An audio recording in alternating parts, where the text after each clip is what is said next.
Blue 22. You are watching Sports and Sorts live on YouTube. That's 75% sports, 25% sorts.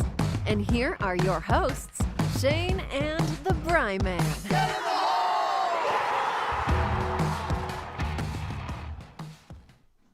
Yeah, buddy, we are back. It is a Monday morning, and it's 10 o'clock.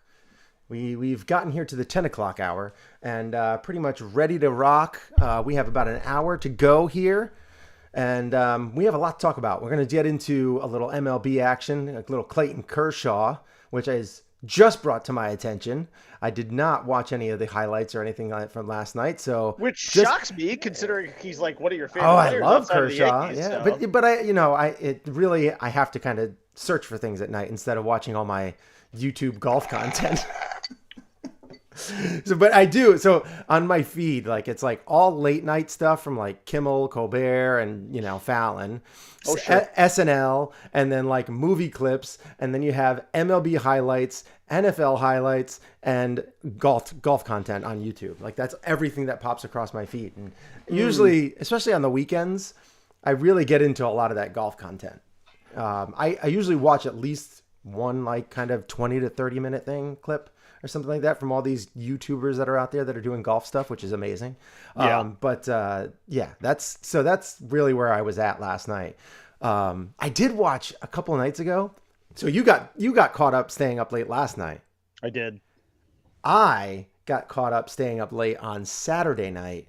Like it was like 2:30 in the morning, like kind of similar to what happened to you, because I was watching, and Whitney Cummings has like a podcast. Mm-hmm. Well, she did one with Nikki Glazer.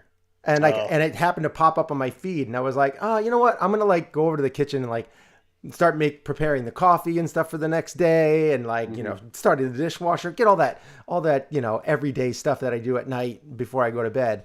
While that's on in the background, and I'm like listening to them talk, and they were talking about the whole Chris Rock thing and everything, and I'm like, so then I got sucked in, and I was like sitting on the couch, and like they talk so fast. I was just like.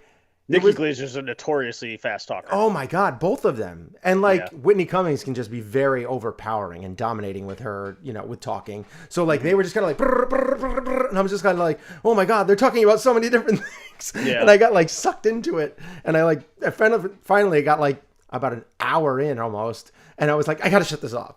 And I look at the clock. I'm like, holy crap, it's 2:50 and I got to go to bed. Yeah, right. Yeah. Yeah.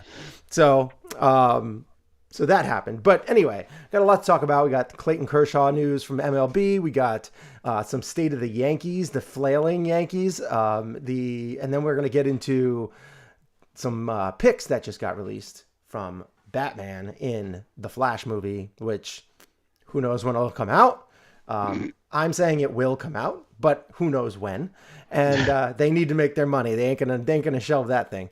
And then, but you wonder if the Ezra Miller news will hurt the box office. I would say no, mostly because I think there's a lot of people out there like me who just want to see Michael Keaton wearing that batsuit again. Yeah, I think Ezra Miller, really all he has to do is come and just say, I'm going into rehab. Yeah, right. If he does that, he's gonna get a second chance. Like that's it. And then he'll come back. He might even be the Flash still. But he needs to take that step. Can they just swap him out? Just put Grant Gustin in. I love Grant Gustin. Yeah, he's good. It's different though. Of course he's different. Yeah. But he's good in the TV show. I'm not sure how good he would be in the movies. I think he'd be fine. I think acting is acting. You need a different character. You need a different style though. Like I like him on TV. He is a very different Flash though. Yeah. Like because I watched that show. So. Mm-hmm. I stopped watching it after like season 5 or 6. Yeah, I still watch it. It's not as great as it was when it first started, but it started going downhill, and then I was like, they've lost a lot of characters, and some of the people that they've swapped in, I'm just kind of like, okay, this is like way too campy, like nobody's like this, The guy that you like, not the guy that you like, but the show that you like, Smallville, that guy who played Lex Luthor. Yes, Michael Rosenbaum. Yeah, he has that podcast as well. Mm-hmm. Yep, Inside of You. Yeah. Yes, it's great. It's actually a really good podcast. He had Stephen Amell on. Yeah, and they I don't, and he was, and they asked him about if he would do come back to play Arrow, and he basically started off by saying he would do it in a limited basis. And then and he called them. He's like, so you'd come back as long as it was like a 7, 8, 9 episode kind of limited series. He's like, well, he's like, no, like I would come back and play him. Like I think playing Oliver Queen is amazing. Yeah. Like I would love to do that again. Which is different from where he was a couple of years ago, because he probably realized, whoa, acting is kind of a cutthroat business, and I had a good gig, and you had a really good gig for a while, and maybe I overplayed my hand. Yeah, like he got some good roles, but it's not you getting to play Casey Jones in Teenage Mutant Ninja Turtles is not the same as being the star of your own TV series. That's a popular TV series, right? So it was a good show, and I loved it. It was by far the best one. I love that show. Although I haven't watched the Lois and Clark one. I watch it. I haven't watched it. I've heard that's really good. It's good. I've heard it's really good. It is good. And Tyler Hoechlin has grown on me as a Superman. I have not watched that. I didn't like him at first, but I do like him now. I do want to get into that though. I do eventually want to watch that. Like I really liked Supergirl. I liked all those shows, but Arrow was always my favorite. That's the one I always got amped up for. I would recommend Lois and Superman. Yeah. Again, I did not expect Tyler Hoechlin to grow on me, but he has. Yeah. He definitely has. Yeah. He looks the part. No, he does.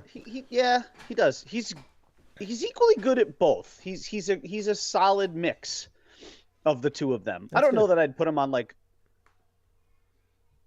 Well, I guess you'd have to put him on a Mount Rushmore of Superman. There's only so many guys that have played him. Yeah. I mean, my 1 and 2 would be clear cut. Obviously, be Christopher Reeve, would be Washington, and Cavill would be Lincoln. And then after that, it's kind of a little bit of a crapshoot. Yeah. Hoechlin would probably end up there, though. To be honest, maybe. I wouldn't have said that a year or two ago. Maybe. There's several. There's several out there that you can choose there's from. big guys. I can tell you, Dean Cain would not make it. He was awful. Sorry. No, not sorry. Yeah, don't be sorry. That's terrible. That's not a hot take. No, it's really not. No, I mean, obviously Tom Welling would make it, but it's kind of hard to consider him Superman, even though, because he was only him like really once. Yeah, he really was only the last episode, and even then, he kind of still wasn't actually in the suit. Right. It was a lot of CGI. Mm-hmm. So, and they were very careful about the way they shot certain scenes too. It was like neck up stuff. I would actually literally say only the very last scene. The very, very, very last scene of the very last season, where he's running and rips the shirt open and has it underneath. Ripped his shirt open? Tell me more. Yeah. That's about it. But I technically would probably still put him on the list. All right. I like it. He just made the list. All right. So we're going to get into that. We're going to get into we got to do our recast / redo a movie. We get to pick the director though. So we're going to do the movie. We're going to give you the movie that we're going to pick, which I actually am really excited for the director or directors and the movie that I picked, because it's a movie that I actually enjoyed as a kid. But I feel like as an adult, I'd be able to pick on it a lot more, and nitpick it to death. But I feel like there's a director or directors, because they have the combo directors now. That could really bring this story to life and really do it in a really fun and exciting way. So that's where I'm at with that. But we're going to get into that. And what else do we have to talk about? We talked about everything else, right? The Batman, MLB with Kershaw, the state of the flailing Yankees, etc. So we're going to get into all that. I'm one of your hosts, of course. I'm Shane Moore. I'm the Brian Man. Yeah, you are. Happy Monday. Yeah. I'm on vacation this week, so a little happier for me. Yeah. Well, Slightly happier. I'm going golfing with my son and my daughter in a little while. So, Isla gets to go out there and she smacks some balls around the green when we get up there. And me and Cam is transitioning from his PGA Junior League where he was to the PGA Junior League where he is now, whereas he was 13 under, so he's playing an Apple 9 course, which is there's 7 par 3s and 2 par 4s, and the par 4s are relatively short. Yeah. Well, he's transitioned from there to going and playing at Lyman Orchard's big course, and they're not going to be playing from like the red tees; they're playing from the white tees. So it's a much longer course for my son, unfortunately, who hasn't really hit his growth spurt yet. Like his dad, didn't hit it. I didn't start growing until I was like a sophomore in high school.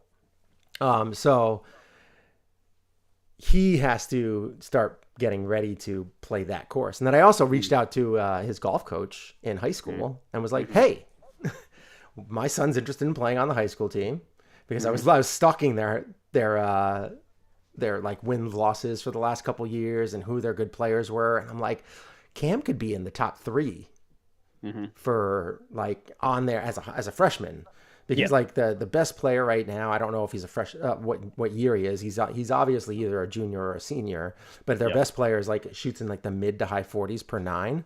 And I'm like, Cam should kind of be there after the end of the summer. He should be probably pretty close to the like around 50 and maybe a little bit of sub 50.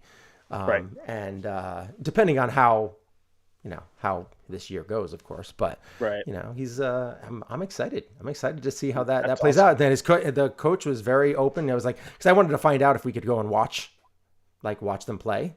And the coach was like, you're not, because it's golf, you're not allowed spectators because errant golf balls. So if you get hit, and I'm like, it's that's what the word 4 is for, but like, whatever, I get it. And so we're only allowed to watch them tee off on the first hole and approach the 9th green. So we would get there towards the end and watch them all come up and finish out. So I got you. Yeah. So they would all be probably finishing around 5. So we'd all get there probably around 4:30 and just like maybe chat up the coach a little bit and see what's going on. And so very exciting stuff. I'm excited for that. But that's awesome. So we're actually going to be playing his home course on Friday, his upcoming home course, which is Black Birch, which is I don't want to get into it too much, but it's not the nicest course. There is it's not as green as most courses. Okay. There's the tight lies there are going to be next level because there's lots of dirt. Is it brown like my front yard is right now? Not because of dormant grass. No. More because of patches of dirt. Oh, okay. Yeah. And it's lots of crabgrass. I have to tell you, as a homeowner with a very big yard, you've seen my yard. Oh yeah. You know how it's a lot of grass, front and back. It's huge. And I can't tell you how fucking annoying it is when I walk out of my house and look to my right and see my 2 neighbors' yards with their perfect green grass. And then it literally gets up to my property line. And dude, it's like a fucking line. It's like an actual line you can see.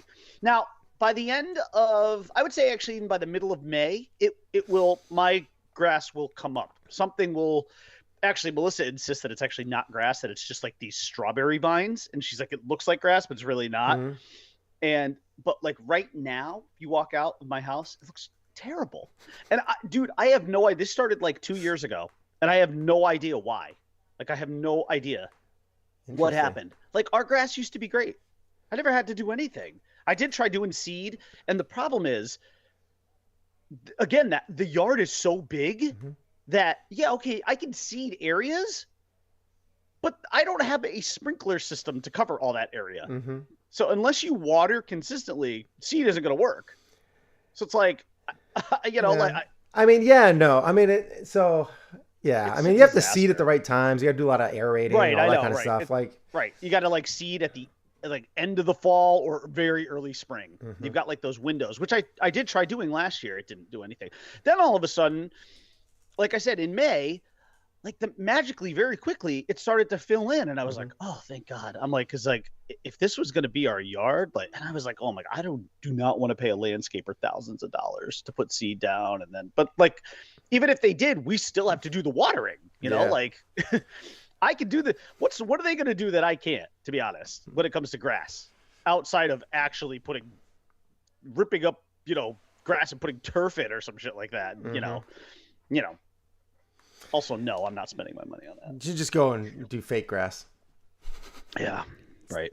Anyways, that'll cost you about the same price as your house. God. Hey, look at that! Guess who's watching? Joe? Nope. I don't know, Timmy? Nope. I just posted it on the screen. You'll see it in a few seconds. Dude, it's my mom. You want me to ban her? Oh, no. Absolutely not. I know you give it. I know you give like your mom, even though she'll like me. Good morning. Good morning, Mrs. Moore. How are you? Good morning. Good morning. All right, so let's get into it. We got to get into this. All right. We're going to get into, let's start off with the MLB. So we'll get right into the MLB action. Oh, sure. Little Clayton Kershaw. Mm-hmm. Would you like me to set this up for you, since you kind of were not in the know? Yeah, please, because you'd kind of give me the basic idea that, 7 innings, only 80 pitches, right, which is terrible. Last Wednesday, Clayton Kershaw, and what would I guess have been only his second start of the season. Now, just before we even get into that, just as a setup, Clayton Kershaw did sign a 1-year, very team-friendly deal this year. I don't want to say the assumption is that this is his last year, because I don't know that it is. He's still only 34 years old. Mm-hmm. But he signed only a 1-year deal with the Dodgers. He didn't want to commit to anything long-term, and I think you have to make the assumption that the reason why is because he may be contemplating retirement at the end of the year. Fair enough, right? Mm-hmm.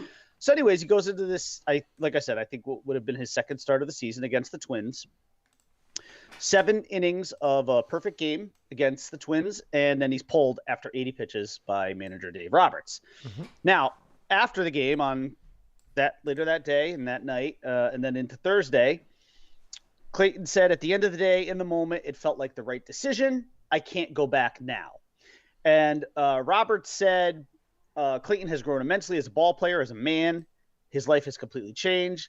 That's an easy yes. He would have reacted differently. I'd like to think we're all fans of baseball. I know I am. And so fans want to see great moments. I absolutely understand that. Clayton wants to see a great moment for himself personally, but I can't manage a ball club and players with my fan cap on.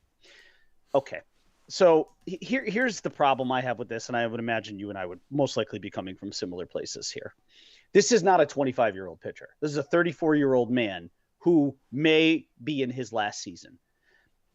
Now, if the pitch count was at 100, I might say, okay, we're pushing it a little with a bit of an older guy here, and you don't want to blow his arm out. And the Dodgers, obviously, the way they are set up and designed, are a World Series caliber team, right? Without question. And you want Clayton Kershaw to be in October because he will be a very big piece of where you go. I'm not going to sit here and tell you that I don't know if the Dodgers could win a World Series without Clayton Kershaw, but the path would be a lot more difficult. Let's put it that way. Okay. Because Clayton Kershaw did that thing that you and I had talked about for years, where he got over that postseason hump. He did it. He was successful finally in a postseason a couple of years ago, and he did win a championship.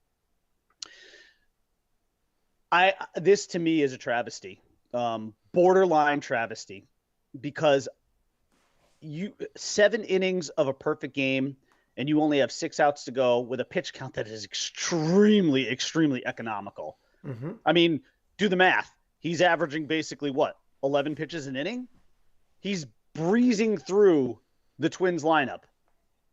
You cannot take him out of that game. This could be his last year. This could be his last shot at baseball immortality. And for a guy like Clayton Kershaw, who has accomplished everything in this game, okay, he's won Cy Youngs, he's won a World Series. Mm-hmm. This is all that's left for a guy like him, because he's going to be a Hall of Famer. So the only thing that's left is he could have retired 3 years ago and been a Hall of Famer.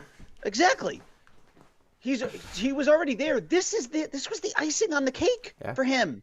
And again, it's not like he had already reached triple digits. He was at 80 pitches. I get it. Second game of the year, a shortened spring training. You're still trying to stretch guys out right now. You have to make an exception here. Dave Roberts has to make an exception here. It's not even about thinking with your fan cap. Think about the player. Just think about the economics of where he's at. I mean, I'm sure Dave Roberts was sitting in that dugout praying, like, for fuck's sake, would somebody please on the Twins get a base hit so I don't have to do this? He had to be thinking, like, he had to be thinking, my God, can Gary Sanchez just poke one into left field so I can go pull this guy and just, let him get a nice little standing ovation after throwing, one hit through 6 2/3 or something like that. Yep. But you know what? And I don't feel bad for Dave Roberts at all. Look, Dave Roberts is a good manager. I'm not going to sit here and tell you he's not. I respect, in a way, what he did because he is thinking about his team first. Yeah. So I get that. But this was one of those circumstances. And here's the other thing. What's the guarantee that he's even going to do it? Uh-huh. It's batter by batter, right? At that point, aren't you just saying, okay, look, we didn't expect this, but he's here in this moment. The pitch count's manageable. We go batter by batter. 8th inning, first guy could come up and get a hit. Okay, boom, go out and get him. I mean, even if he happens to walk a guy, which right, I mean, 7 innings and 13 Ks is right, pretty dominant. But right. Yeah. No, to me, it would have been like listen, Clayton, it's perfect game or bust, dude. Yeah. You go out and walk somebody, I'm pulling you. Yeah. Somebody gets on an error, I'm pulling you. Mm-hmm. I'm sorry. I don't have much more to say. I think I've covered all my bases here, so you can go ahead and weigh in, but I would assume we're coming from a similar position. Yeah, I mean, that's a tough one. Just because, and it's really tough because it's the first game of the season for him. That's really difficult. Because I don't know if it was the first or the second, but yeah. I think. And again, you had a short. Maybe it was his second. So. Yeah, it might have been his second game. Let me see. You had the shortened spring training, so in essence, in a way, I get that. I get it. I get that hurt because if there had not been a shortened spring training, he'd have let him out there. He'd have kept him out there. Probably because his arm would have been stretched out. He probably would have had 2 more starts. Yeah, I think it was his first game. So even still, I can't. So 80 pitches. I mean, that's kind of like pushing it for most people on their first game. Yeah. Even their second game, they're trying to limit people to between 80 to 90 pitches on their second game. So I don't know. It's a really tough decision. I'm in an agreement with you. I would have wanted him to go out there, but with today's age and his injury issues over the last few years, I can honestly see where Dave Roberts is coming from. It's not a no-brainer, but it's kind of like you sit Kershaw down and you're kind of like, I have to take you out, right? And he's going to be at his age and his maturity level, because I see him as a guy that's kind of team first. Guy. Yes. It's going to be 100%. It's smart. My back issues, I've had some arm issues here and there over the course of the last several years. Sure. It's so early in the year, but I mean, this is him, this is him going out 13 Ks and no walks. I mean, that's him. He just does that every year.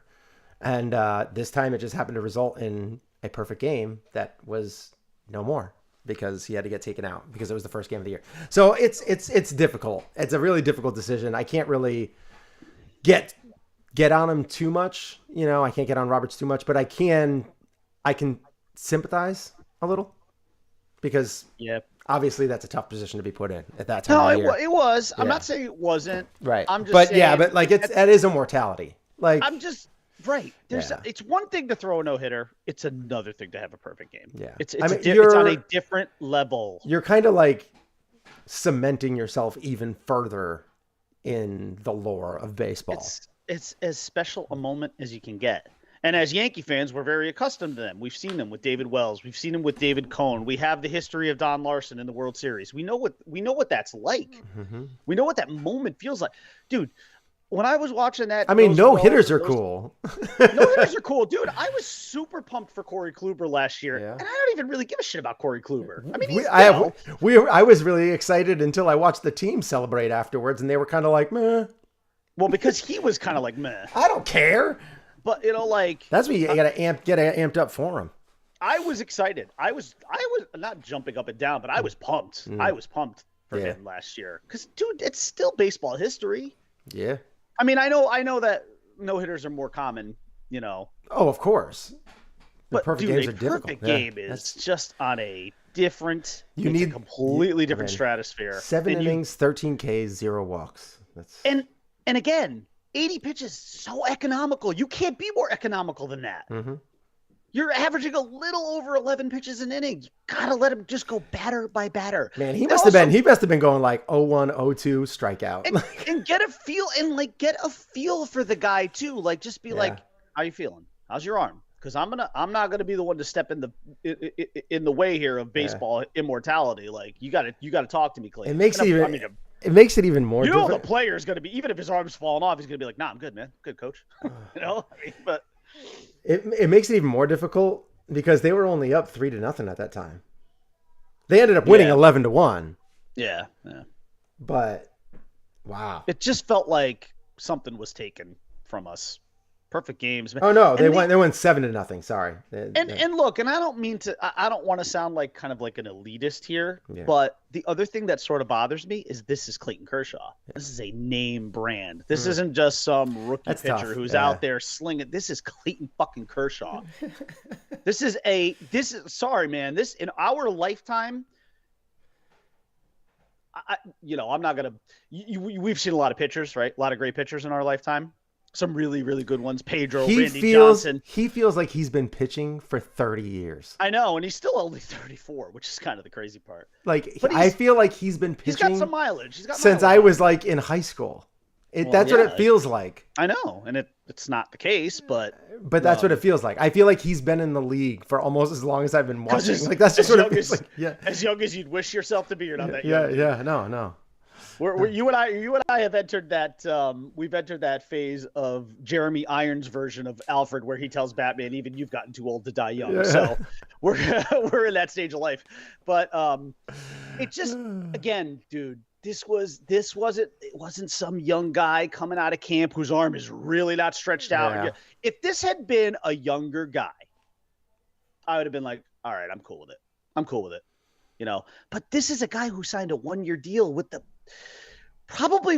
thought that this is it. I mean, I don't know. I feel like he's gonna continually he's at a point in his life where he can do the LeBron thing, right? Like, where he can just be like, I'm gonna do a 1-year deal. I'm gonna do a 1-year deal. And like, if he decides he's gonna leave the Dodgers because the Dodgers no longer want him or can't figure out how to fit him into the salary cap or whatever it is. And then he has to decide where, if I'm going to play for another team and continue to do that, or does he at that point be like, you know what, just pay me $2 million a year. Like, I don't need a bunch of money. I just want to pitch for you guys until don't want to pitch anymore. But don't we also like to see great players accomplish great things? Yeah. Like, it's tough. It's tough call. All right. Let's get in. Let's switch topics. Let's head on over to something that I don't know if either one of us really want to talk about, and that is the state of the Yankees. State of the Yankees, baby. The Yankees. Boy, you can smell the stench from Baltimore. It's not a good look. I want to read a tweet, especially when a bunch of Yankees come back and kick your butt. I want to. Mateo going 3 for 4. That was a big game. Read this tweet. Yeah. From John Boy this morning, and then I think this launches John Boy pretty nicely. Yes, John Boy of good old John Boy Media said, "Woke up and can't stop thinking that the Yanks said last offseason they needed to upgrade at shortstop because Glaber isn't a shortstop. Cuts to game 10 of the season, tied in the 7th inning. Pinch hit for the shortstop they traded for, and then moved Glaber to short for defense." So, for defense, yeah.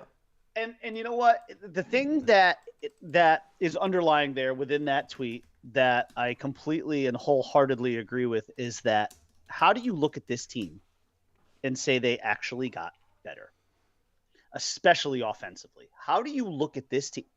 I know it's 10 games. I know Kiner Falefa's not been great. I know Josh Donaldson, with the exception of that home run he hit the other day, has not been great. But in truth, can we honestly say who was it that said, or are you better off now than you were 4 years ago? Are you better off now than you were a year ago? Is it the whole idea year over year to continuously improve your team as opposed to either moving laterally or worse, regressing? I'm not going to say the Yankees have regressed offensively, but they are not better. They're not a better team offensively than they were last year. Look, I didn't want Gary Sanchez on this team anymore, but I sure as shit did not want Gio Urshela off the team.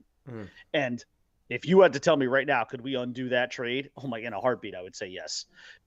But the problem is, I'll tell you what, and I bought his autographed mini helmet this week. It actually arrived a couple of days ago. Yep. Anthony Volpe better fucking be Derek Jeter. He better fucking be Derek Jeter, Cash. I know. He's not. Is it? Do you think it's looking more and more like he's going to be brought up sooner than later? Oh, well, not that much sooner. Although he hit a grand slam yesterday, the dude's only hitting like 150. Who cares? For like the Somerset. I don't. That doesn't matter. That doesn't matter though, because hitters are hot and cold. Like it's not going to matter. You're not going to be. You're not going to bat 400 the whole year. You know, like it's going to be one of those things that you get on streaks, and you're hot for a couple of months, you're cold for a couple of months. That's just how it is. But I will say, I feel like the way that this season has started, it is like it's almost predetermined that Volpe's coming up and Florial's coming up. Like Hicks has performed like garbage and he's hitting into those double plays whenever he shouldn't. And, he's swinging at 3-0 pitches and doing stupid stuff, and then you have, Gleyber Torres moving over and Kiner Falefa not playing the shortstop that you really want him to anyway. And then you have Gleyber Torres going over there and playing like he did last year whenever he's played shortstop, basically playing it the way he plays it, which is very inconsistent. And I feel like it's just setting itself up for seeing Volpe come up. You're going to see him at some point in time this year.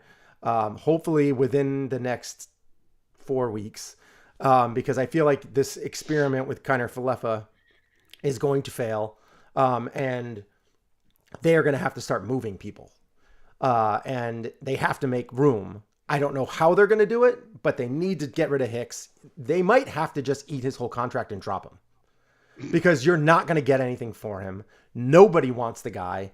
At least terrible. At least he's hitting over 300 right now, and he's actually because he had a little bit better since leading off. He had a couple of good games. Like, that's it. He's hitting to so many big double plays already this year. You're not going to get any kind of argument out of me about the long-term viability of Aaron Hicks. Yeah. I'm perfectly fine with moving on from that. So there's the people that you need to get rid of are pretty easy. It's Kiner Falefa is going to be that guy to kind of spell Donaldson. You get rid of, so you move Volpe to short.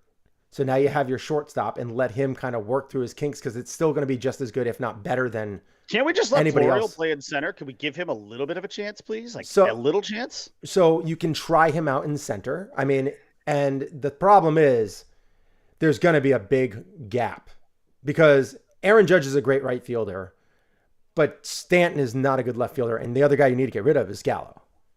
Oh, He's got to be gone so that you can make room.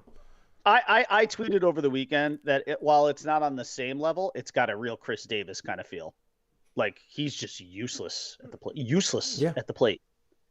We haven't even seen it. He hasn't even hit like a home run. Like he's one of those guys you at least expect to run into a few balls and hit 25 to 30. But it's another guy that he gets hot for a month and hits like 13 home runs. Like that's what's going to happen. But the problem is, is that something needed?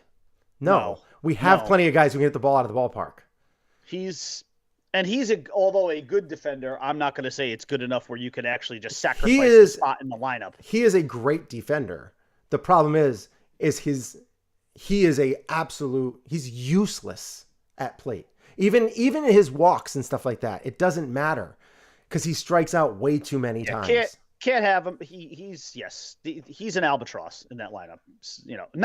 I would actually say Hicks isn't even as much of an albatross. Again, at least Hicks is actually hitting over 300 and getting on base. And I hate Aaron Hicks. Let's be perfectly clear. If there's one guy on the team I really despise, it's probably him. And I don't. We've been hating on him since he got that contract. This has been going on years. And it's not the dollars. It was the 7 years. It was the 7-year commitment. Yeah. Who would commit to Aaron Hicks for 7 years? I mean, Brian Cashman. Nobody was banging down Aaron Hicks' door to offer him a contract like that. Yeah. And I'm sure in Cashman's defense, he thought, well, I'm getting a good, above average to good player here for a really reasonable amount of money. Yes, I had to give him more years than I would ever want to, but the money isn't bad. Yeah. But so, as we're finding out now, both sides of it are pretty bad. I guess the other thing you can hope for is that Hicks plays well for the next 2 weeks, and you can try and move him and get something back, or at least get somebody to eat most of the salary. But you do realize that both of these things that we're talking about here are not going to happen. No.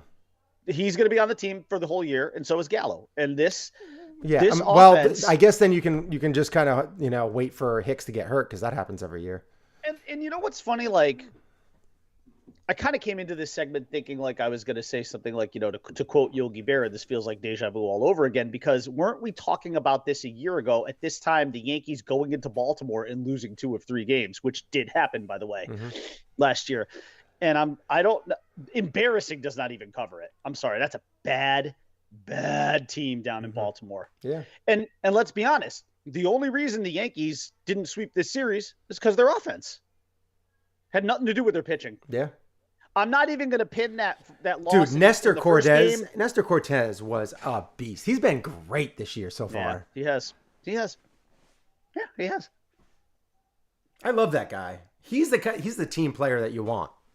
The Yankees starting pitching and their bullpen have been fabulous. This offense is anemic, if that. Yeah. It's obscenely anemic. I don't even know what to say, dude. And I really hate. Well, the bullpen hasn't been great. Chapman has not been.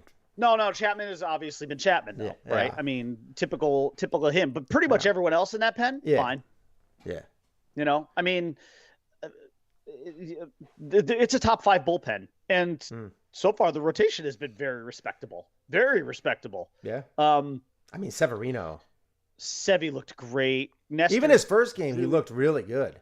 It's just Pitt didn't pitch long enough to actually get that ERA down. I mean, he still pitched well. I don't think Garrett Cole's worth $340 or $360 million, but Garrett Cole's gonna be fine. Nobody's worried about him. Not worried about Garrett Cole. I'm more worried about the bottom of the rotation, and I'm worried about this offense. Yeah. It's not good, dude. I've been over Montgomery for a long time. Like, you could argue 6, 7, 8, and 9 in this Yankee lineup is just not scary. And with the way Donaldson's sitting right now, 6, 7, and 8 aren't, and even 9, like those aren't typically scary, but like you need to be able to put some pressure on. But I mean, like if you look at the Blue Jays lineup, like 1 through 9, there's pressure. It's different. Yeah. It's and they did a great job with drafting. They really did. They did an amazing job with drafting. They found every great player's son and put them on their team, and I mean, between Guerrero, Bichette, and Biggio isn't even a regular on the team. Actually, he's like a bench guy now. Yeah. But you found those. Guerrero is something else, though, man. Holy shit! What a player. Bichette's pretty good too.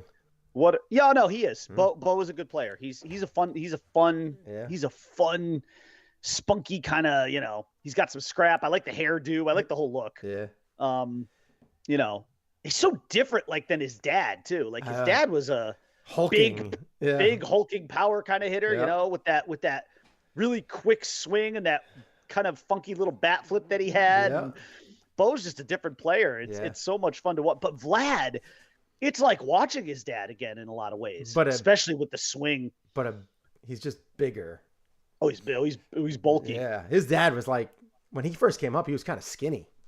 Yeah, and his dad was tall. And by the time his dad left, he was more like Andre Dawson, like big, built, hulking kind of guy. Not like hulking, but like you could tell he was. And Vladdy, a man. Vladdy Daddy was one of my. Oh, I loved him. He was one of my favorites. I have one of his authentic jerseys. I wish I had an Expos one. It's actually an Angels one, but I loved Vlad Guerrero. He's great. Oh my god, I loved him. He's a great player.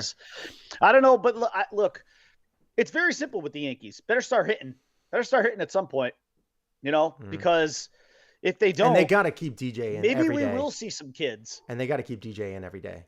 This. Yeah, it's. There's just. Yeah, I don't know. He's your best hitter. Yeah. He's your best hitter. And he's healthy this year. Mm-hmm. He's got to be playing every day. He looks good. I wouldn't say he's playing his best yet, but he's good. He looks good. And he's great in the field. He's been amazing in the field. He's your best fielder, too. He's your best hitter and your best fielder. Get him in the lineup every day. He is, but can we give a little bit of a nod to Anthony Rizzo, who's been just spectacular? He's made some boneheaded plays at first. He dropped the ball that was very easy, and that was. As a guy who played first base, though, I have a lot of respect for his scoop. His scoop game is. He's got amazing feet. He's got amazing feet around. Chef's kiss, man. That man can scoop. He makes it look easy. He made one the other night where I was just like, oh. God, I'm like, he made a scoop, the ones that used to scare me the most. Not the short hops. Short hops were easy. I mean, all he got to do was get the glove. He made that mid hop. That was exactly what I put in the text too to the guys. I was like, he made that mid hop one, and those are the and it's all reaction. It was a screamer coming in too. It's all reaction. You know? Yeah, those are the ones I hate. You got to get the big or the little, and if you don't, you always right. The big ones are really easy, and the short hops are easy. Yeah. It's those mid rangers that have mustard on them. Oh man. Mm-hmm. Those were the ones that I hated because I would be doing that Olay shit. And like sometimes I'd get them and I'd be like, yeah, look at me. Yeah. But most of the time, those fuckers would skip by me and go to the fence, and I'd be like, yep, all right, here we go. Time to run. Right.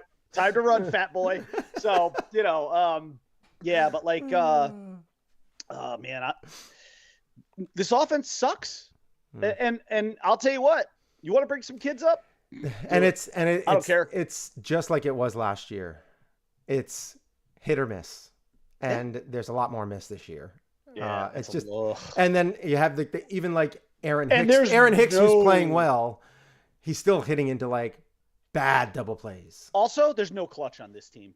Runners in scoring position, they're every bit as a disaster as they were a season ago. We'll have to wait and see a little bit longer to see how that goes. We're 10 games in. They're 5-5. It's not the end of the world. But I'm sorry, I don't think this is a championship caliber team at all. Yeah, we have to wait and see how this shakes out. But as of right now, it's not looking great. I mean, the whole division is kind of right now. I still think that they are going to be fighting in the division. I think they're going to be. You know what, though? They played well against the Blue Jays. They cannot repeat history last year, though, with not playing well against teams like Baltimore, because that's the reason why they didn't win the division last year. It was because of how they played against Baltimore. Look at the record against Baltimore last year. Hashtag true facts. It's not good. It's not what you want. True facts. Let's move on from the Yankees. I don't even want to talk about it. Yeah, I think it's tough. I'm looking forward to seeing how this Volpe and Florial stuff shakes out, because it's seeming to me, I don't know why it's not so eye-opening to the brass, but if it's not Volpe, could you get Oswald Peraza up? I mean, can we just do something? Glaber can never play short. Sorry, I mean, that cannot happen. If they're looking to bring Peraza up, it's mainly just to get him to trade bait. Yeah, probably. So they'd be hoping that he played well, so that people are like, he can play in the majors. Volpe's your man. I'm telling you right now, though, the guys that they passed over, again, by no means did I want Carlos Correa, but Seager I did want, and I would have absolutely taken Trevor Story. But I'm telling you right now, Volpe better be Jeter. Yeah. Wow. I mean, he's not gonna be, but he better be close. He better be close, man. That's really He's tough. the number 8 prospect in baseball this year. He's the consensus number 1 next year, dude. I guess you better have hit on him. I guess you can say he might be. He's likely going to be a better fielder than Jeter. Jeter caught everything that was hit to him for the most part. He just didn't have a ton of range. So he'll probably have more range. The problem is the hitting and the clutch factor with Jeter. Yeah, that's irreplaceable. I mean, that's one in a lifetime. Well, because everything Jeter did in the regular season, he did in the postseason. A lot of people say, like, oh, he was so clutch in the postseason. The truth is he just kept playing at his level. Yes. In the postseason. Nothing hit 300 all year long. Now, if that's clutch, sure. Yeah. I suppose it is, because the pressure is dialed up. The moment never ate him up. No. He just treated everything the same. Right. Hey, he was just very level. He's a very Switzerland kind of guy. Even after the game when he had to talk. Yeah, absolutely. Yeah. All right, let's move on from the Yankees. Let's get on. I can't do it anymore. All right, so we're going to get into a little sorts. I don't think I have the sorts. I don't have the sorts clip. But wait. You know, I sent you a picture. Hold on. Let me see if I can find it real quick. Yeah, I know I have that. Where's that thing? Where is it? That's what she said. Where's that thing? There, hope not. That's what she said. You got some problems. I don't think I have it in here. All right. It's not there. All right. I was hoping that it was, but it's not. All right. So we'll get into some sorts. And we're going to talk about the Batman sighting. And I'm going to post a little image here on the screen. Wow, that thing's huge. That's what she said. That's what you wanted to say? That's what I want to hear, yeah. All right. I got the Batman clip up here. Oh, sure. Make it a little smaller. You don't want to make it smaller. It's cold out. It is a little cold. All right. So we got the image from the Flash movie, Michael Keaton. Oh, the Batman. By the way, I want to give a credit for that picture. Just Joe just texted me and he said, ask Shane how Cashman and Boone are still employed. Listen, we've argued that for so long. I don't think there's any. I don't think we need to keep revisiting Aaron that. Boone is He is a human puppet. I really do like that text that I sent you. I think I sent it to you. Is that he went from Aaron fucking Boone to fucking Aaron Boone. Fucking Aaron Boone. Yep. Yeah. That's what he went from. He did. He did. Yeah. He used to. Right. He was a Yankee folk hero, and now we hate him. Yeah. Yeah. I do. Anyways, moving on to the picture that you're going to put up. It's there. Of this image of Michael Keaton in the bat suit. I want to just credit to this is I love these guys on Twitter. It's called Epic Film Guys. Mm-hmm. They're a fun follow. They're a really fun follow. They've got like almost 16,000 followers, and I love a lot of their posts and a lot of the stuff that they put up about movies. And they were the ones to kind of like, I guess, break this over the weekend. And because it went up and it got like a lot of engagement, like 8,260 plus likes. Mm-hmm. It caused quite the stir on social media this weekend. Now, I don't know if this is a legit, I mean, I would assume it is, but I don't know what your thoughts are. I like it because it feels like it would sort of be, like the next evolution of Michael Keaton in the bat suit, as opposed to, I mean, when you had the first Batman with Michael Keaton in 1989, and then you had the next one in Batman Returns, you saw like a slight, a little bit of a slight variation, mostly kind of like in the abs and stuff like that. This just feels like another slight variation. Like it's not like over the top changed. It's not like, it's just like, it looks like it's still in like the ballpark of what a Michael Keaton bat suit would look like. You know what I mean? Okay. So that was kind of my thoughts. Is that Isla? Oh, look at that kid. Mm-hmm. She's so cute. Hi, sweetie. She's awesome. She said hi. Brian said hi. How you doing, kiddo? I think your grandma's watching too. Yeah, say hi to your grandmother. Say hi to grandma. Hi, Grandma. Dude, she's growing up so quick, man. I know. Holy crap. So cute. All right. Okay, so well, that's easily been the best part of the show. But yeah, so I don't know. What were your thoughts on it? I really like it. I like it. It's not too much of a big change from Michael Keaton's previous bat suits, but it seems like a nice little evolution. It's similar. It looks very much like the bat suit from back in the day. Yeah. But isn't that kind of what you wanted? Like, I didn't want anything obscenely different. I mean, I wanted to see something that was a little changed because obviously from when he was in his 30s, we'll put 30s, to where he is now.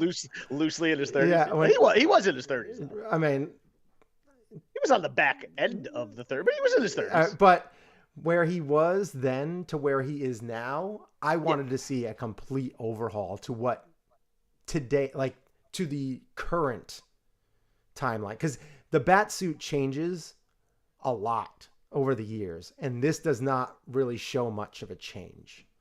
It seems very similar, and I feel like it's just throwing it back to it's just kind of like trying to appease the people that really love that movie. I mean, I love that movie, but I wanted to see something a little more easier to move in. I wanted to see something that would be maybe a little more protective, which is kind of counterintuitive, but I wanted to see something a little different. I wanted to see the change of the bat suit over the years, and I wanted to see what it was at now. Because obviously when you're in your 30s and you're in your 60s, things are going to have to change, whether it's to be able to move more or to be able to be more protected or what. But I'm sure, who knows, maybe they'll even talk about it, but this might be just one of the bat suits that he wears. We have no idea. So it'll be very interesting. This could be like his, his 9 to 5 Monday through Friday. I agree. Right? I agree. Look, yeah, I agree that it looks pretty good. It looks pretty. I would like to see more of a yellow utility belt, but that's just, that's a little brings it back for me. Yeah, that's a little nitpicky. But other than that, I mean, I like it. I think it's great that he can still fit. Because he's in good shape for that. He's for his age. He's actually done some action movies too that have been pretty good as far as like his way to move around. Yeah. So it'll be interesting to see how he gets used. I mean, obviously there's going to be stunt doubles and all that kind of stuff, but still, I'm anxious to see how it is, because from what it sounds like, he's going to have a much bigger role in the movie than people initially thought. So it's going to be like, it's almost like. He's not a cameo. It's not a cameo role. That's what it is. No, yeah, it's a little more than that. So I'll be right back. I have to run outside real quick, and you can talk about this a little bit more or something else if you want. But I'll be right back. I have to go do what I told you I had to do real quick. Yeah. I'm gonna go back to sports, so I'll talk about that for a few minutes. I'm gonna talk about there's some more wide receivers in the NFL now that are wanting new contracts. Yeah. Yep. So I'm going to pull that up while he's gone. So this morning, everyone's favorite NFL aficionado, Adam Schefter, tweeted, with A.J. Brown and DJ Samuel drafted in the second round and Terry McLaurin in the third, each player received a 4-year contract. Now each player has 1 year left on his original rookie deal in a wide receiver market that has drastically shifted. He prior to that, he tweeted, second round picks that include wide receivers Deebo Samuel, A.J. Brown, and Terry McLaurin are not expected to participate in their team's on-field off-season programs because they want new contracts at a time this offseason when wide receiver deals have exploded per league sources.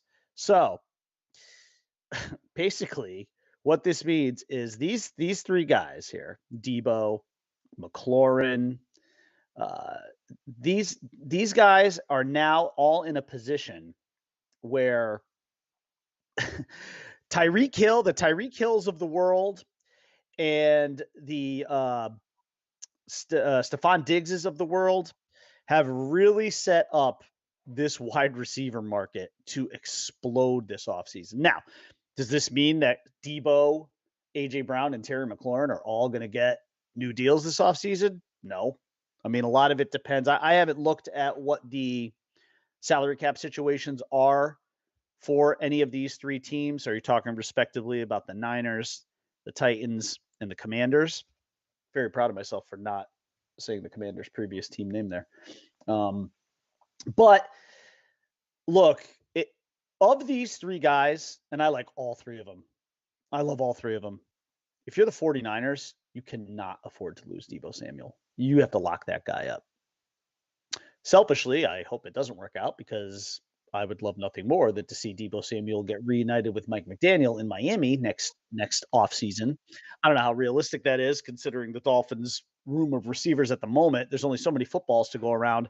I don't know what the Miami Dolphins would do with a wide receiving unit of Tyreek Hill, Jalen Waddle, and Deebo Samuel. I mean, good luck covering that. And then like Cedric Wilson as your fourth receiver is insane. Cedric Wilson as a 3 is really good. Cedric Wilson as a fourth guy, my God. And actually, ironically, the Dolphins with their $20 million in salary cap, some of which I'm assuming they're going to carry over to next year, probably could fit a guy like him into that room. Again, it's just more about ball distribution, especially when the Dolphins, although their running back room will look a little different next year because Chase Edmonds could be there. Raheem Mostert is on a 1-year deal. I still think going into the draft, the Dolphins are probably going to draft a running back, maybe like a James Cook kind of guy out of Georgia. That's probably the direction that they're heading in. But man, oh man, this offseason, the money has just been flying around in the NFL. I mean, it's just, stadiums filled up again. The salary cap continues to go up every year. The league is flush with cash again. Not that it wasn't, even in the COVID year where there was nobody in stands. I mean, but you have this salary cap that continues to go up a few million every year, and that helps every team out there. There are just, honestly, it's kind of funny.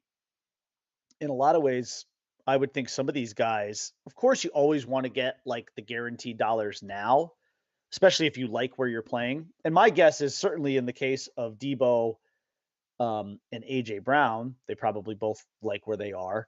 Both teams are good. McLaurin with the Commanders, dude, that guy's a really underrated receiver, by the way. He's one of those. I mean, their quarterback situation is incredibly unsettled, but that guy's good. All three of these guys are really, really good, and they are all in a position of leverage because their teams all desperately need them. I would say, though, given the Swiss Army variety that he has, Debo is kind of the guy that's really, really irreplaceable.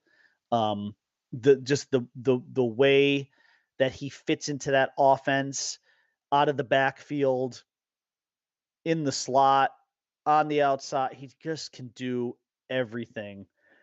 I really think that if you're the Niners, you gotta pony up.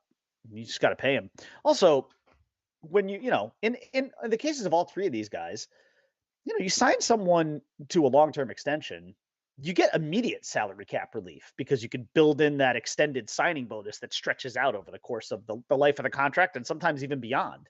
So there's really no reason, especially, and with the case of all three of these guys, all in their prime, in their in their mid-20s, these are all guys you want on your team long-term. These are all guys that are going to help get you to the promised land. These aren't guys that you want to move on from. These aren't guys at the tail end of their 20s, even into maybe on the wrong side of 30. These are all 20-somethings, extremely productive. All three of these guys, top 15 at the position, I would say. I don't want to put them all in the top 10. That would be stretching it because it just wouldn't be true. But top 15 and certainly top 20, all three of these guys. And I'm at that point now too, where, especially in the NFL, where you're just like one hit away from being like paralyzed. I'm at that point where I just want to see all these guys get paid. I want to see, because man, the guaranteed dollars in the NFL, there's just not a lot of it.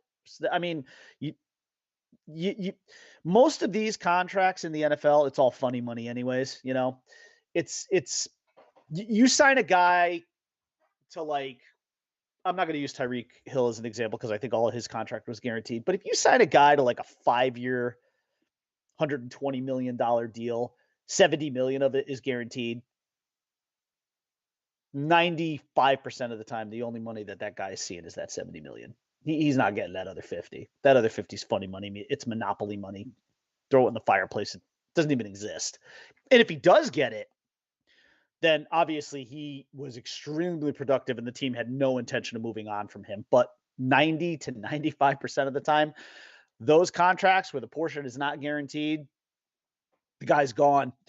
And then you're stuck sometimes too with a lot of dead cap, which you just don't want because it just sucks up your salary cap. But you got to pay, to me, you got to pay these three guys. You absolutely have to pay these three dudes. All three of them are at the top of their game.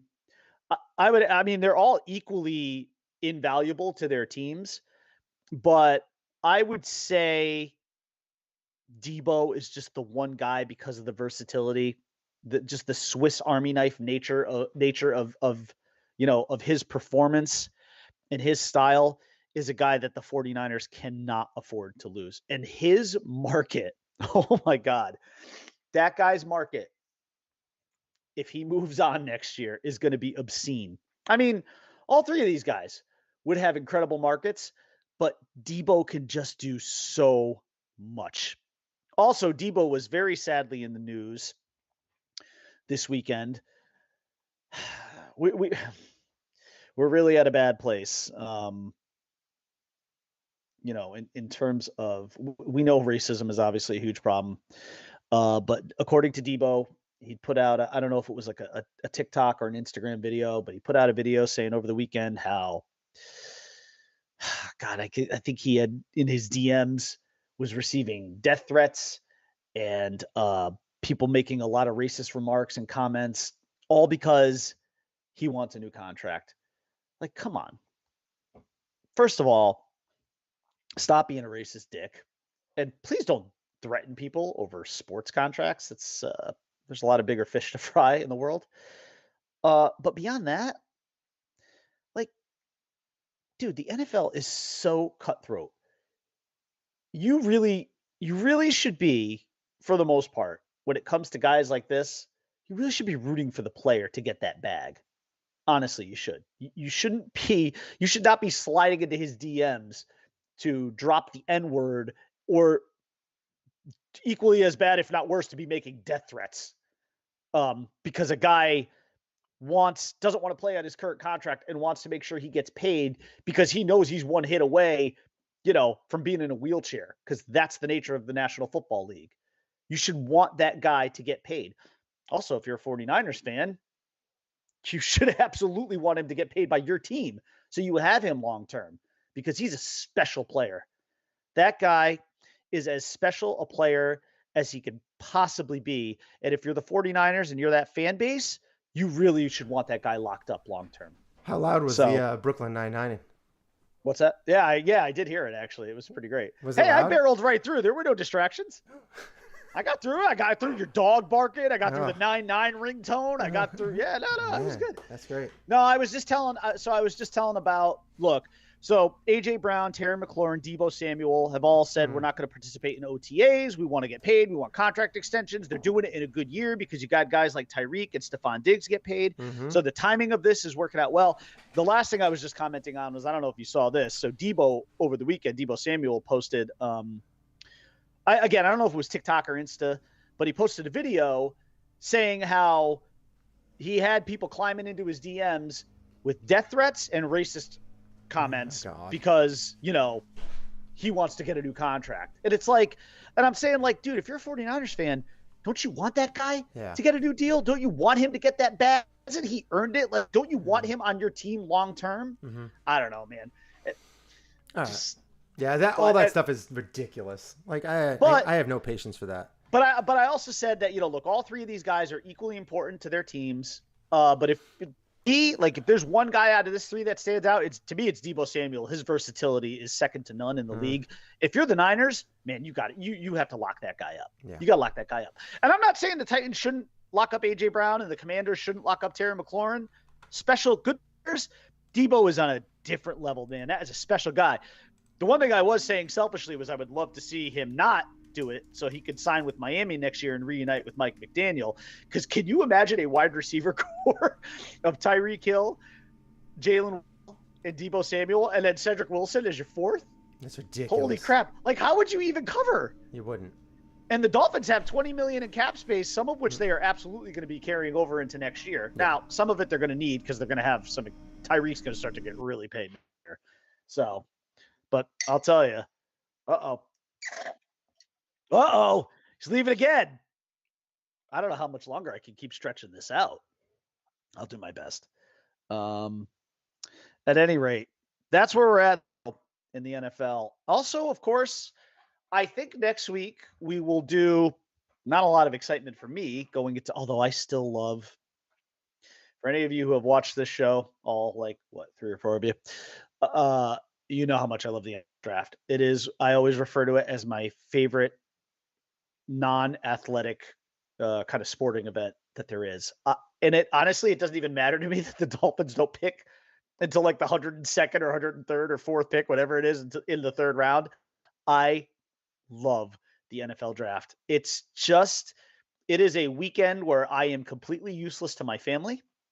I don't care. Look, I'm watching right up until the 7th round. I will watch right up until Mr. Irrelevant is drafted in the 7th round. I love the NFL draft. Now, for me, there's not going to be a ton to talk about with the NFL draft coming up. I would presume that Shane and I will do some sort of an NFL draft preview show next Monday, because the draft is the 28th through the 30th, I think. So we'll have some sort of an NFL draft preview. There's not going to be much on my end from a Dolphins perspective, because again, the Dolphins don't even pick until the 3rd round. But I presume that Shane will have a little bit more of a draft preview and talking about the Bills next week. And we'll probably give you, maybe Shane and I will do what we did last year, which will be like an alternating top 10. So like we'll flip a coin to decide who goes 10 first. Yeah, so like we'll flip a coin. Shane will call heads, he'll win, and he'll say with the first pick, the Jaguars are going to take Aiden Hutchinson. Are you trying to say this is rigged and then I'm just going to win the coin toss? I don't know, maybe. Who knows? But it's going to be really sketchy if I actually win the coin toss now. So we'll do that. I think we'll do a little draft preview next week where we'll do that. We'll flip a coin to decide who goes first, and then we'll just do like an alternating top 10. Nice. I would actually like to be the. Well, let's see. I guess I actually would like to be the first pick, because I want to do 5 and 7 with the Giants, because for my friend Tim Callahan, see if I pick guys that he would like. But if it doesn't work out that way, so be it. Exciting week though for Giants fans next week, man. You got that 5th and that 7th pick, and the Giants have some clear holes. They've got some big holes. They need offensive linemen. That's what he said. That's what. All right. Anyway, so are we moving? I've covered a lot here. So yeah. We'll get into the Wheel of Destiny, because this shouldn't take too long either. This is going to be a quick little, because we're just picking a director to redo a movie, and I feel like it's not like a huge topic. This is just a quick, short little topic. So let's get into the Wheel of Destiny. I struggled with this one. Did you? Because it's tough because the options are kind of endless. And you will see for me that there's a continuing Batman theme. Oh. Part of the reason for that was one. Speaking of the Batman comes out on HBO Max tonight. Well, today. It's already out. That was today. So you stole some of my thunder. I'm gonna watch it. I'm gonna watch it tonight. I'm watching it tonight too with the girls. We're doing a movie night tonight. Oh, nice. Maybe I might watch it. Maybe I'll watch it with the Bryman. I mean, with the like the cam. Come on over. Just test yourself and come on over. Oh, never mind. You're coughing. Stay fucking home. Perfect timing. I don't want no part of you. So part of it was because one, we got that reveal of the new of Michael Keaton's bat suit, and also because the Batman is premiering on HBO Max tonight, which I will be watching with the girls, and I'm very, very excited, very much looking forward to it. So, but so my Wheel of Destiny has a decided Batman theme to it. Ooh. Yeah. Well, mine does not. Well, then you can go first, because I've been doing a lot of talking. Yeah. You take a little quick break. Although you made me laugh, and I got like some kind of phlegm caught in my throat now, so who knows when I'm going to start hacking up along. All right. So anyway, you're gonna have to put a mask on to do the show with me. It's just going to be like that. It's going to be how crazy it is. But anyway.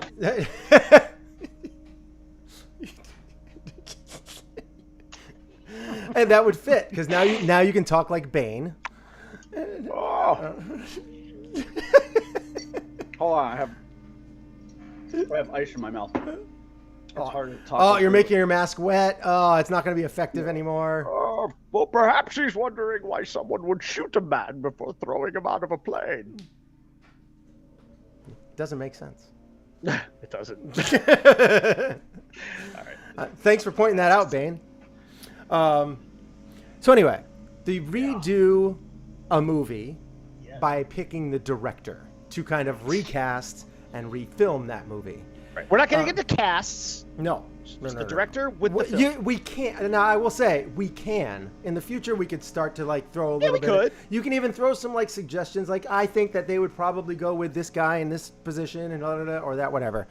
So we can throw that out there. But the recast a movie and redo a movie, I picked. So the movie that I picked is I don't even think you can call it a cult classic. I think it's just one of those that kind of flew under the radar and probably has more of, I don't want to say hate. I could probably look it up on Rotten Tomatoes real quick. Because... Was it Van Helsing? No. Although, that could be a good one to be remade. Oh no, that one needs to be remade. Please. Please. I love that movie. I don't like having it as my O in my Hugh Jackman OFN. Please remake Van Helsing because it's a really cool fucking story. I mean, it is. Bram Stoker's Dracula is essentially the movie I almost picked, a movie that we both like, League of Extraordinary Gentlemen.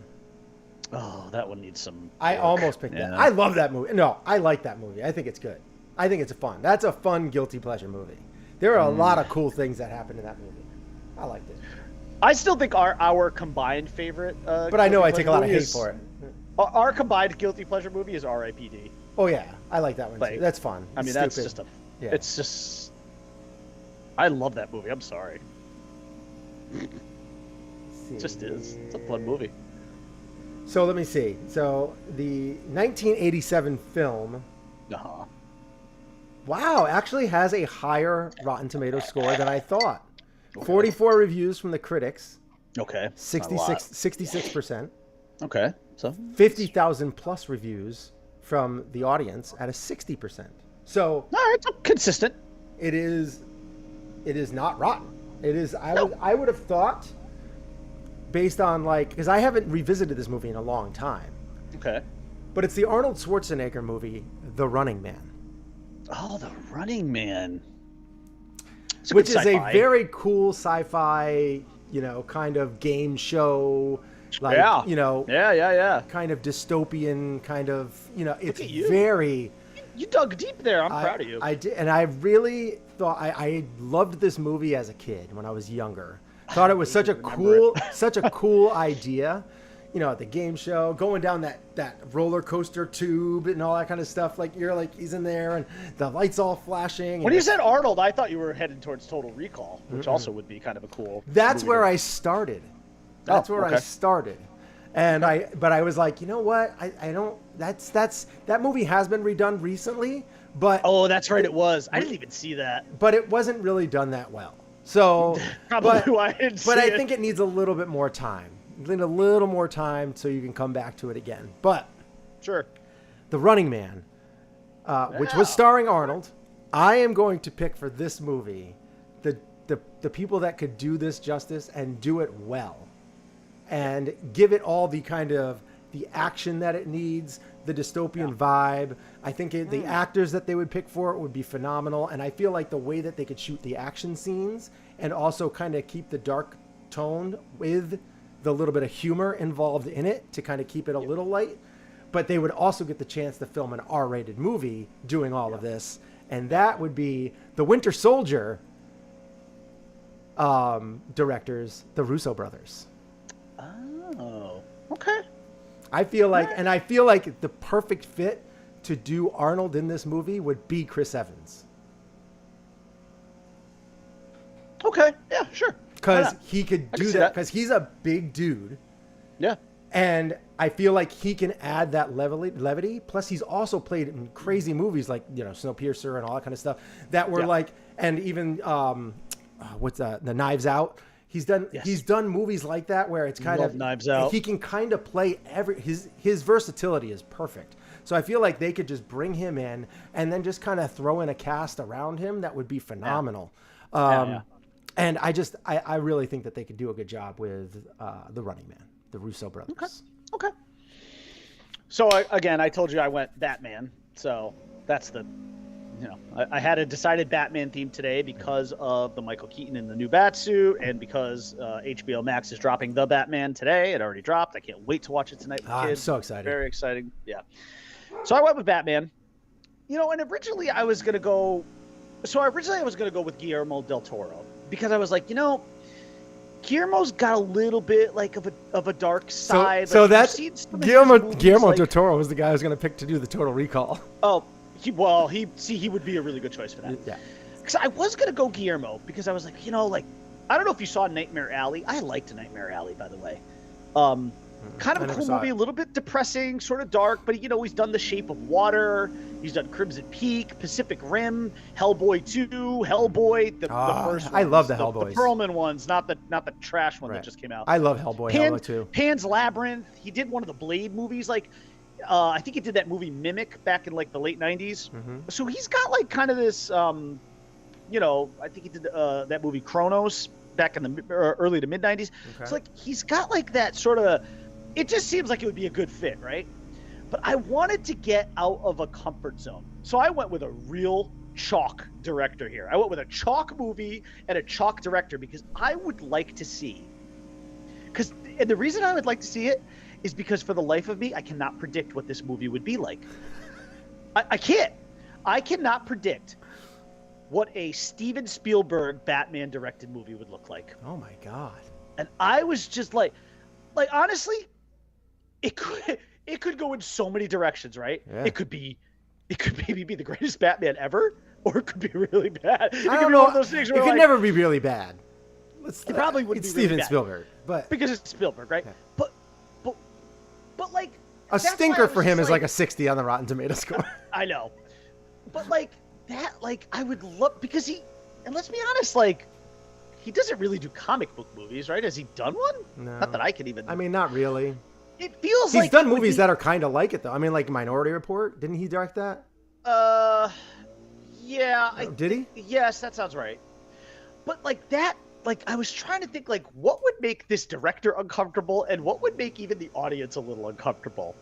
And I was just because to me, I was like, okay, Steven Spielberg is arguably the greatest director to ever live. I say arguably because that is definitely an argument. I mean, there are so many great directors. He probably that would be. By the way, that'd be a really fun Rushmore for us. Mount Rushmore of directors. Steven Spielberg. No, Mount Rushmore of directors. Oh, that'd be a good one, right? Yeah. I mean, Spielberg would absolutely be on it, but certainly be on mine because hello Jaws. Yeah. But I mean, hello everything. Hello everything. I mean, but yeah. You know what would be a tough one? Oh man. If we did a OFN of Steven Spielberg. Oh that's God, tough. Yeah, that would be. We got some good categories there. I think we came up with a couple of new wheel categories. But seriously though, think about it. Do you even know what a Steven Spielberg Batman would look like? I have no clue. And that to me was sort of the fun of it. Because I was like, man, I don't know what it would be like, but fuck it, I would love to see that.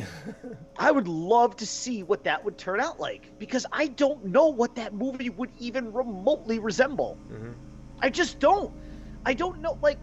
He's so great, but he's not a dark director by any stretch. That's not his style. Batman seems really out of scope for him. And the way Batman movies have gone in recent years is that they're not campy, they're dark. This isn't Adam West anymore, Yeah. We're past all that. We're into the Christian Bale, why are you trying to kill me? Into the and obviously even Keaton's version was dark. I mean, Tim Burton is a decidedly dark director. Yeah. Obviously Joel Schumacher fucked shit up. But then you got back to Nolan, who took it dark again. And then who directed the Batman? This Robert Pattinson one. I don't. But again, Matthew Vaughn. Oh, Matt Reeves, right? Matt Reeves. Yeah, Reeves. Not Vaughn. So again, they went into Batman is a dark character though. As you being a Batman aficionado, I don't need to tell you the kind of. So I would love to see what a Steven Spielberg Batman would look like because I think it'd be so weird and out there. I don't even know. That's why I would like to see it because it would be uncomfortable, I think, for the audience and maybe even for the man himself, maybe even for the director himself. Yeah, I mean, I'm looking at some of these movies that he's done.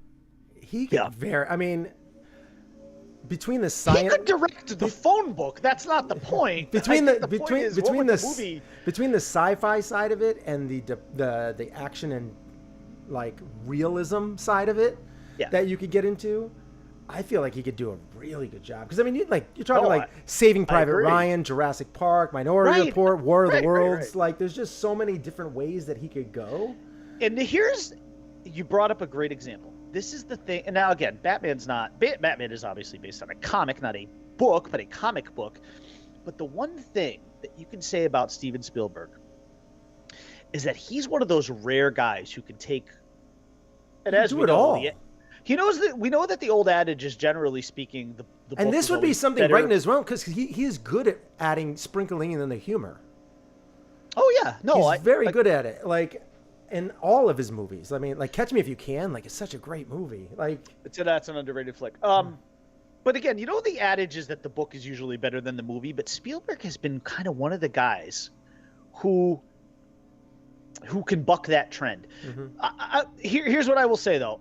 As much as I love Jurassic Park, I still think Michael Crichton's book is better, but it's really close. Like it's actually really close.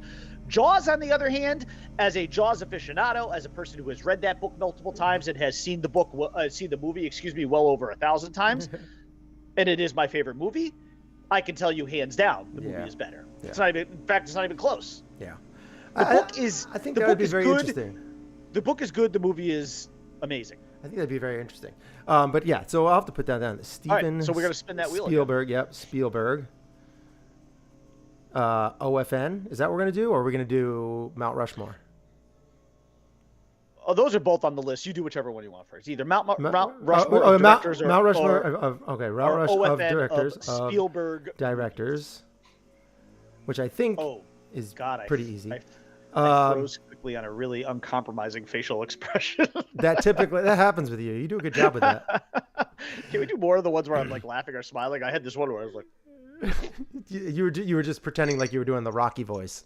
drunk. Yeah, it looked like that. Steven Spielberg, OFN, Mount Rushmore of directors. All right, we got that on there. We keep the pick a director to recast and film a movie. That's something that always just stays on there now. Yep. But we have to get rid of OFN Hugh Jackman, so that's where I can put the Spielberg. All right. There you go. So all right. So let's get into. Is that what we're doing? OFN Spielberg then? Nope. Oh, you did Mount Rushmore directors. Well, yes, I'm going to be putting OFN and Spielberg. But you will put that. Okay, that will be the Mount Rushmore one. We cannot put on yet. Okay, gotcha. Yet. It is OFN. So I'm going to get rid of the Hugh Jackman, and I'm not going to even write in. It's just going to say because I don't have enough time to even find a pencil for it. All right. Yeah. Let's get into it. We're going to spin the wheel. Ready? All right. I got to move this Lift out. it up. I want to be able to see it. Down as There far we as go. it goes. Oh, I can't really get it. Ready? 1, 2, 3.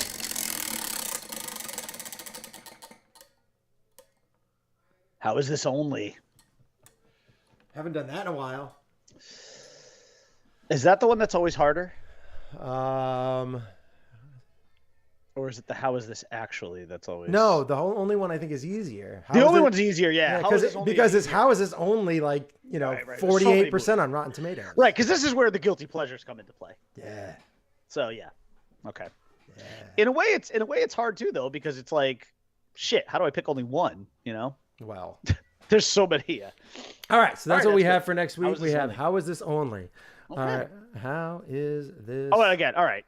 You did briefly touch on it, but just again to recap for those who don't know, how is this only is taking a movie and looking at its Rotten Tomatoes score, which is probably going to be low, and saying how is this only a 44 on Rotten Tomatoes? And it can be either the critics or the audience score that you have a gripe with. Yes, you could choose. I generally go towards the critics when I do this. Well, it's because they're usually the ones that are wrong. Yeah. Like, if you happen to be a fan of Steven Spielberg's, where it was the executive producer of Cowboys and Aliens, if you happen to be, thinking that movie was actually a masterpiece, right now it's at 44% or 43%. Which is where it belongs. Harrison Ford's my favorite actor, but sorry, that movie's right where it belongs. The critics and the audience are very, very similar. and they're both right. They both happen to be right in this case. So if that was not he a good didn't movie, direct it that was a movie. movie. Though. He didn't direct that. No, it was a movie I had such high hopes for too. Well, I mean, it should have been pretty good. Because It has a good idea, but sometimes they the concept. they just jump the shark too much. You know, sometimes they just jump the shark too much. Or they just poorly execute. Right. That's true too. Yeah, what can you do? Yeah, not much. All right. All right. Well, so thank you guys for watching and listening. However you took this in, we appreciate the time, and we will get back to you next Monday. Who knows? Maybe sooner. You never know. I mean, Bryman's off this week. You know, we can end up doing 8 shows. Who knows? Who has any idea? That's why you need to hit that subscribe button, smack the like, and give a little tippy tap to that. little tap-a-roo. Yeah, on the hips, notification right? bell. You gonna tell that to Cam this morning? It's all on the hips. Mm-hmm. Oh, He's out there. It'll be said. If he's having some putting struggles. Yep. It'll all be on said. the hips, baby. It'll be said. Yeah. For sure. All All right. right. Hey, listen. We have reached the end of our show, and in the words of the great Tony Stark, part of the journey is the end. But we will be back probably next Monday. Because we are going to do that. We're going to do the NFL draft preview. We'll have another State of the Yankees. We obviously have our How Is This Only. We got a good show next Monday. We got a good one. Yeah. I'm looking forward to that. Plus, whoever knows what's going to happen throughout the week. All sorts of drama in the NFL. Who knows? Sure. Maybe they'll pull Clayton Kershaw after 8 innings next week. Oh, God. God help Dave Roberts if that situation popped up again. You froze again, but very, very, shocking. Very it was much better. It looked much better. Okay, good. That's good. All right. Thank you for watching. We'll see you guys again next week. Don't forget, subscribe. Like, classy, Globe. Smash the like. Smash the subscribe. Tippy tap that bell. Peace out. Yeah. Bye. Bye. See you next week.